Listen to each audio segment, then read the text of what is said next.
Kirby said, hold that thought. I will open the purse strings. And we're paying great dividends for it.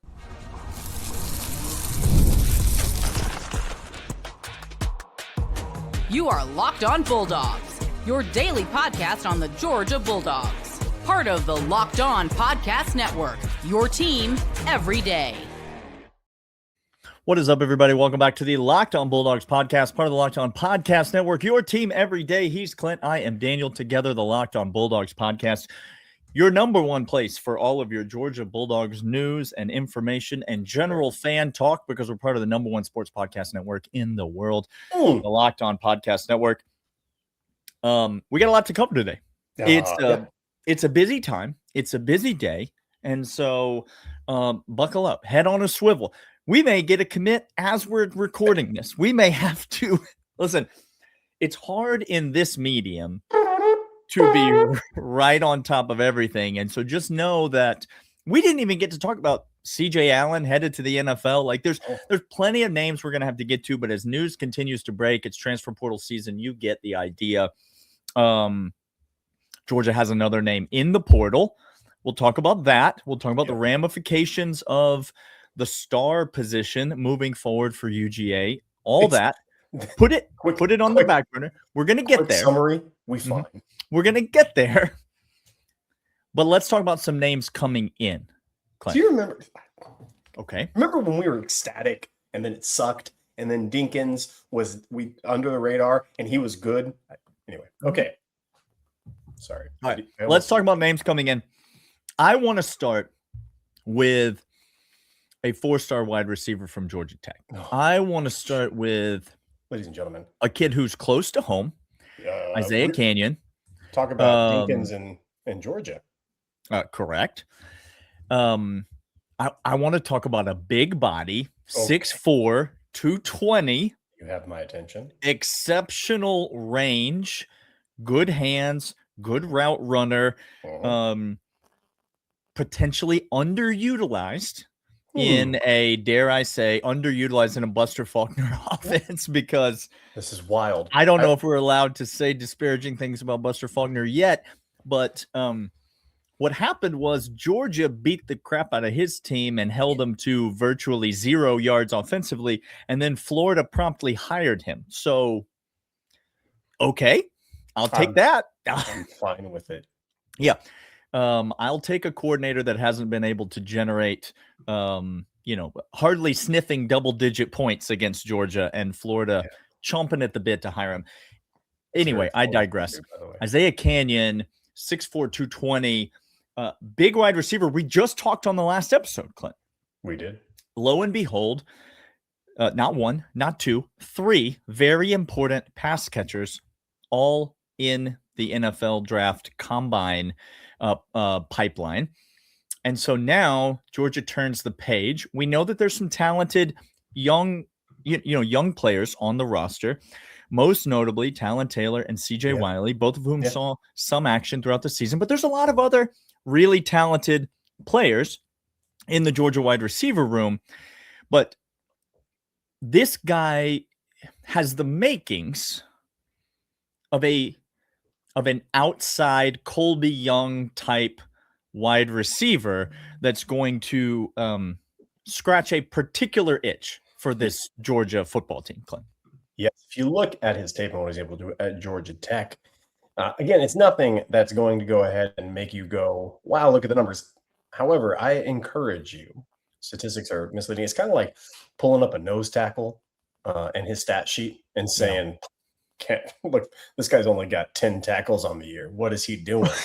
Yeah, well, you're a fool if that's what you're That's what you're doing. He's pressuring, he's breaking pockets, he's allowing CJ Allen to do his thing. So 33 receptions this last year, 14.5 averaged, 4 touchdowns, and a long of 42. But if you look at his tape, this guy does have jets. He is tall. He is rangy. Colby Young, yes, there's similar game to that, but there's a little bit more of the vertical aspect. That's right. In his game. And so he will scratch an itch for that. And he is, I think, one of two that we're going to get at the wide receiver position. I think another one is incoming. Interesting. Just hold on to your butts for that one. Okay. Yeah, we are actively waiting. And anytime our eyes jet off to the screen, off screen really quick, it's because we're looking at the phones trying to see what's going on. But I think he is one of two. I think Isaiah Canyon is back home. Didn't leave the state of Georgia Tech. I understand that, but back home in that he stays within familiar confines with familiar players that he knows. Dinkins already shouting out his addition. And having this is big because a big body wide receiver who did prove himself in an offense that was horrible at passing. Let me repeat again. In offense that was horrible at passing, very good at running, incredible run game at Georgia Tech. He shown himself quite a bit. Had many opportunities to go many different places.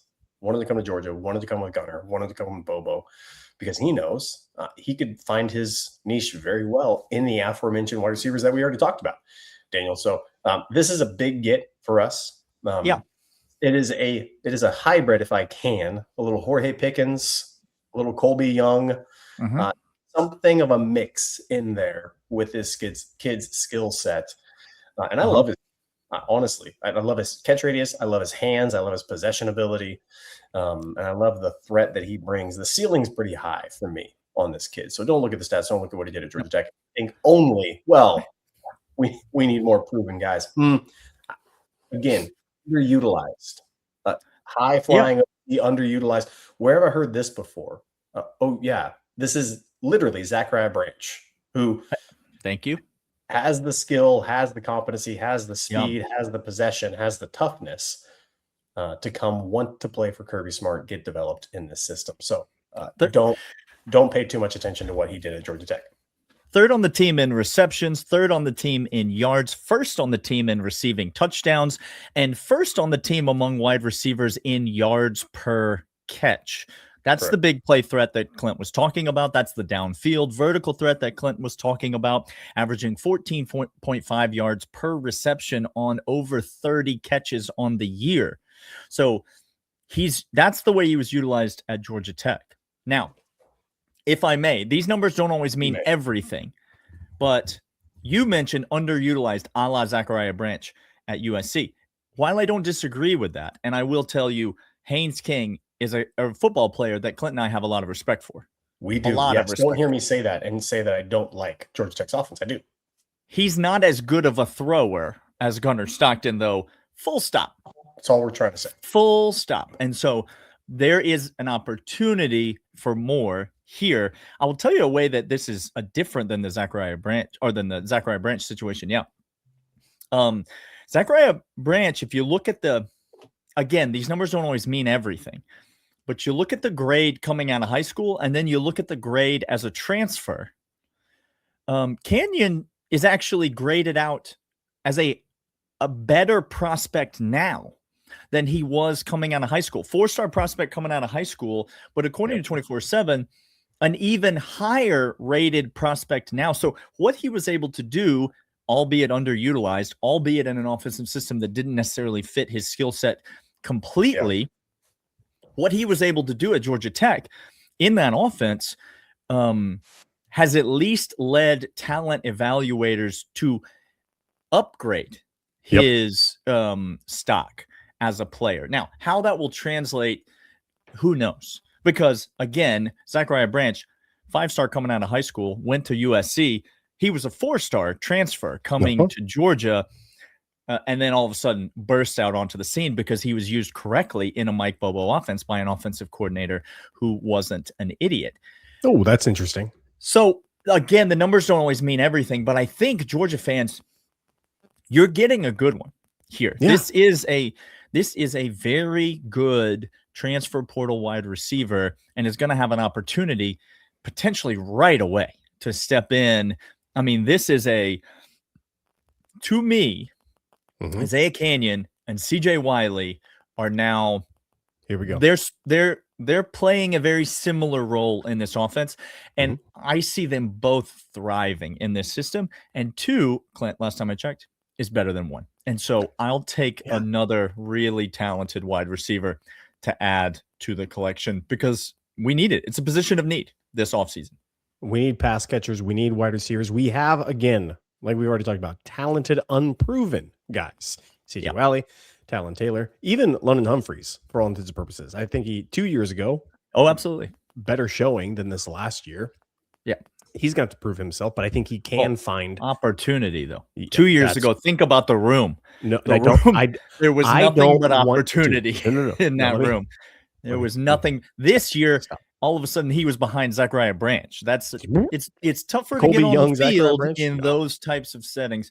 This year, London Humphrey's going to have an opportunity. He and Talon Taylor, to elevate their game. Shall we go to the defensive side of the ball, Clint? Shall we talk about a few defensive players here? May we? May we do that? I'm trying to inform you. Stick around. Maybe you might be able to learn a thing or two about how Kirby moves. It's not how you move. And when he moves, it's a hammer. We're not interested in you signing something saying you taught something. You just come back and see if you can learn something here in segment 2 right after these. And these are, in fact, Rocket Money. Daniel and I have many, many things in our lives that we have a hard time keeping track of, mainly because we just stink at it. Subscriptions we forget, door dashing all the time. Who has time to track every transaction? We certainly don't. Rocket Money comes in and helps personal finance take control, cancel unwanted subscriptions, and monitor your spending. I love how it tracks all my subscriptions. Let me cancel them right on the app with just a few taps. No more hunting down customer service numbers. No, thank you. Let Rocket Money help you reach your financial goals faster. Join at rocketmoney.com/lockedon. That's rocketmoney.com/lockedon. rocketmoney.com/lockedon. But that's not all, Daniel. Our fine friends over at Georgia Access, they're great. You're great. But maybe for whatever reason, your family and health needs have changed. Yeah. If that's your case, then Georgia Access is here for you. Georgia Access State Marketplace, Georgians to compare, apply, and enroll health insurance plans that offer the best value for the individual needs. Open enrollment is happening now. Visit georgiaaccess.gov today. Georgia Access, health insurance for Georgia by Georgia. Difficult to keep track of lots of things in our life, Clint, like when other people are coming on to the show, like when guests are going to arrive coming on to the show. That's not for me to determine or say. Who's to say? Who's to say? We don't know. Not me. I'll tell you what Daniel, I do know. Tell me, please. I do know that Georgia acquired a defensive back prospect, Brilan Connley from the University of Southern California. Now, Georgia's never had any success bringing in transfers from the University of Southern California, so I wouldn't get too excited about this. Real quick, I just want to say, like, maybe it's when you go from West Coast to East Coast time zone, apparently it's a little easier transition than if you go from East Coast time zone to West Coast time zone. Apparently something misses in translation, because when you go from Georgia to LA, you lose. Oh no, things don't go great. Yeah, and then you get shipped up to Oregon, and you're an average player there, and it's you just kind of fart out the rest of your career. But when you go the opposite way, you catapult yourself into higher atmospheres. It's just kind of weird how that takes place. Yeah. USC doesn't need Conley's services anymore, but Kirby said, I'll take your services. Yeah, I'm sure they actually do need him quite a bit, but Conley doesn't need USC services anymore. You got that opposite. There we go. You can't fire me. I quit. I quit. That's the way that it worked. But in this case, he really did say no. I'm out. Yeah, no, I'm out. I don't want to be here anymore. Right. 3-star prospect out of Texas, 6 foot, 190 pounds. Conley's got good size for a corner. He's got a little bit of physicality to his game. Played well for the Trojans this year. And again, when you look at Georgia and you look at this room, this is another room that probably desperately is a bit of an overstep. Yeah. But I doubt. I bet if Kirby were here, and by the way, Kirby, if you're listening, we'd love to have you on at any point. You just reach out to. We'll clear our schedule. It's hard to admit you listen to us. I understand. That's fine. We'd love to have you on at any point. But if Kirby were here, I bet he would say we desperately need depth at the cornerback position. Seems like something he would have no trouble admitting, that it is a desperate need to have more talented bodies in that room. And that is exactly what Brilan brings to this Georgia football team. Obviously, Dalen Everett will be moving on. He will be. And so you've got DeMello Jones, and you've got oh my gosh, I just blanked on number one. Ellis Robinson the third. Ellis Robinson the third. That was a troll. He was purposely. We've got DeMello Jones, and we've got some guy. No. Those are our two corners. Just a warm body and DeMello Jones.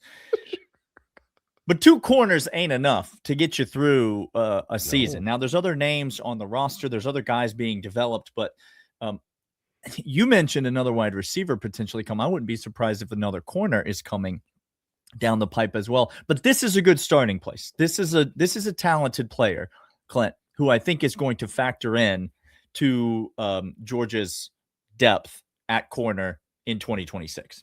I absolutely agree with that. If you look at how the transfer portal has changed in the NIL era and with college football programs, here are the two things that used to take place that no longer take place. And we saw this on Georgia's roster with cornerbacks in the before. Campbell comes to mind, a number of the guys. If you got beat out, if you had to fight on a roster, you could come back the next year. Yeah. You could say to yourself, I will get better in the offseason. I'll dedicate myself to the program. I'll get in, I'll get better, and I'll climb up the ladder of the depth chart. That's not a thing most people do anymore. It's hard for a young man to see a paycheck and stick with it. It truly is. Okay. Yeah. So we've seen Evans, we've seen a couple guys, we've seen them go that route. In this new portal, you have, if you're a starter, entrenched starter, you need to basically vacate out if you are not that guy to get a fresh start somewhere else, or new blood come in that does want to be developed and does see himself as saying, the situation is better here being second and I could fight. Somebody else says, no. I need to go elsewhere and get paid. Okay. Connley is the cat who believes in himself. He's betting on himself. Again, Christopher Smith is my favorite version of this and forever will be until Barnes shows out this next year as well. When you come in already having accolades and proven yourself elsewhere, you come into a program, you catapult yourself into that elite status. I think Connley is betting on himself. He knows he has the skill. Maybe the situation, the opportunity, the setting wasn't as good as he needed it to be. Comes over Georgia, in which we will see him on the field. Let me tell you this. Dinkins and DeMello show me that if you can prove yourself, you will see the field. And our status is, or our statement is always go be great. It's always what we'll say of guys transferring out. However, if you get passed up on the depth chart now, there is shame and guilt associated with it, and you must go find employment elsewhere, according to you, not UGA. Yep. According to you. And that's what happened to a number of guys who lost their spots because they weren't good enough to play in this system. Yeah. And they hit the portal. So Connley will see the field. I fully believe that. And we will need to have him because we rotate corners quite a bit. That is absolutely true. 100%. I'll tell you what is, I'll tell you what's encouraging to me. It's not directly related to Connley, but it is tangentially related to Connley. It's encouraging to me that as of yet, two names that we have not seen in the transfer portal, Clint, are Jonte Gilbert and Dominic Kelly. Two first-year corners. We saw a little bit more of Kelly earlier in the season. In some garbage time, some mop-up duty. Be honest, didn't look great at times. But we made mention even then, I believe, Clint, it didn't look great at times for a lot of Georgia play. It didn't look great at times early in Tyson Campbell's career. It didn't look great at times early in Mecole Hardman's career. Nope, it didn't look great at times in the career of a lot of these players. But to see these guys sticking with it and staying the course, believing, as you said, betting on themselves, that they're going to be a guy that can elevate their performance and step into that third, fourth corner role, maybe even compete with a guy like DeMello Jones for the number 2 corner. We thought we had 2 entrenched starters at corner. We did. And their names were one of their names was Daniel Harris. And so you don't always know how it's going to shake out in terms of the season. Like, we like DeMello Jones and Ellis Robinson right now. They played great this year. They did. But you don't know how things are going to go. College football is a fickle sport at times. And so those 2 guys are 2 guys that I'm really excited about the future. And then you have a guy like this step in. Now, all of a sudden, it feels like Kirby is able to get that healthy competition at corner, Clint, that he really wants, so that the cream is going to rise to the top. And I wouldn't be surprised to see Gilbert or Kelly elevate themselves and be a factor in this cornerback position moving forward. Because again, let us be very clear. You don't get to come to Georgia unless you can ball. And I mean walk-ons as well. Okay? That's right. Again, Dan Jackson and Stetson Bennett. Okay. Yeah. Kirby doesn't just allow guys to be here in the building. Yeah. Also, you won't choose to stay at Georgia unless you really believe in yourself and you want it. You got to want it. Look at, Ryan Puglisi, great example. Oh my gosh. By the way, look, I'm not saying this next thing because I want him to start next year. Okay. So this next statement is isolated to my exact words. When he plays, because I don't know when that is. Sure. I don't care. I am so freaking excited for him. Yep. Because I will know when he plays. Yep. He has fought off and won every single battle and been tested and tried, and he is coming in ready to roll. I'm so thrilled when he plays. I don't know when that is. I don't care when that is. George is fine at quarterback, y'all. George. Vandy's starting a true freshman this year. Let's see how it goes. Let's see. I'm Nebraska, and I won. See how it goes. Let's just see how it goes. You didn't win. You got a head case as a quarterback who can't compete. We got Gunnar Stockton, so oops. We got more names that we are going to discuss, but first, these.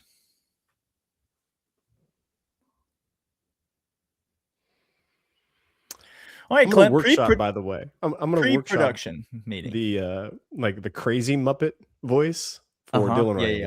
Okay, I have the voice down for brainless UGA fan. I got that. That's correct. You have the Mike Bobo hater voice in the bag. You've got to Mike Bobo.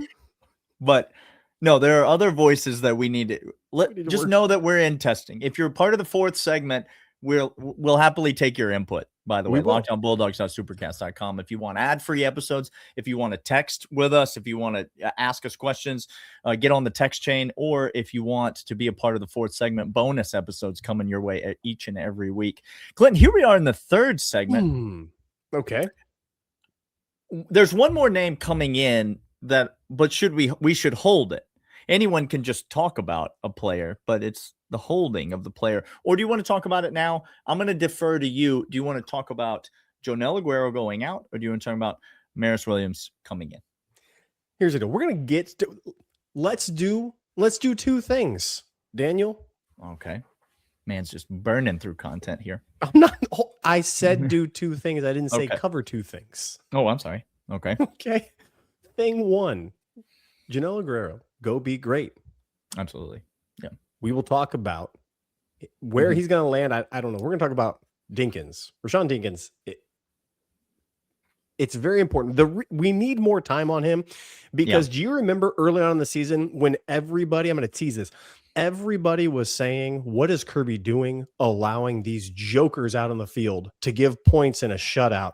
What is Dinkins looks lost out there. Looks totally foolish, turned around. What is he doing? He's never seen the field again. You guys remember that? Yeah. And Kirby said after the game, I want them doing that now so they don't do it later on. That's That's what this Georgia team had the opportunity to do, developing young talent that the previous team didn't have the opportunity to do because we didn't blow anybody out. We didn't beat anybody by enough points to do that in any games. But early in the season, we were able to get these guys out onto the field. It's interesting. And then, Aguero goes down with the injury late in the season. Dinkins forced into action in the SEC championship game and the Sugar Bowl. And I thought played fine. I thought handled himself well. Now Aguero transfers, and it appears that Dinkins is in line to compete and at least have a leg up in the competition for star moving forward. That's exactly right. So that's context for what we will talk about here soon. But let's get to the name in the portal. We teased it and we saved it for the real listeners, the 199. Yeah. People that are here with us all the time. Amarius Williams, come on down. You big old beast of a man coming in from Auburn, coming from a joke program that has joke coaches and little stepbrother of all the rest of the SEC. I'm only saying this to the people listening, and it's quite a handful of our listeners, quite a good percentage of our listeners, but I'm only speaking here directly to the people who have both been to Auburn, Alabama, and been to Athens. Can you imagine how good Amarius Williams' life is right now? Like, could you imagine an upgrade? This is not moving from coach to first class. This is moving from the back row next to the toilet in the middle seat in between two defensive linemen to a private jet. That's the upgrade that Mr. Williams has just found himself here.